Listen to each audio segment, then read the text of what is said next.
আজকে বড় আপুদের বাসায় দাওয়াত খেতে গেলাম। মাশাআল্লাহ অনেক আইটেম রান্না করছে আমার আপু একা একা। সালাদ করছে, রুই মাছ ভোনা করছে, ইলিশ মাছের সরিষা রান্না করছে,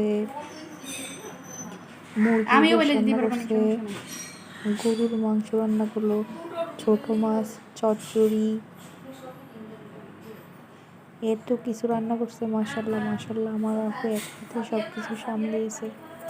মাশাআল্লাহ মাশাআল্লাহ ডিম ভুনা করছে, একদম সব কিছু খুব সুন্দর করে করছে আমাদের সবার জন্য। আপুকে অসংখ্য ধন্যবাদ এরকম মজার মজার খাবার খাওয়ানোর জন্য। মাশাআল্লাহ মাশাআল্লাহ খুব সুন্দর করে পরিবেশনা করছে।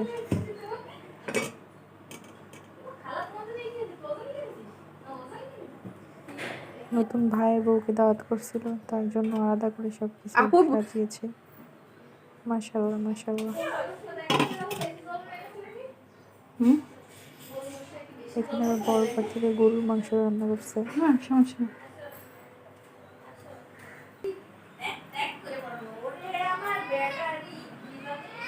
খাইয়েছে ভাবির জন্য স্পেশাল ভাবে সুন্দর করে ডেকোরেশন করে দিল ভাবিকে খাবারটা। মাশাআল্লাহ।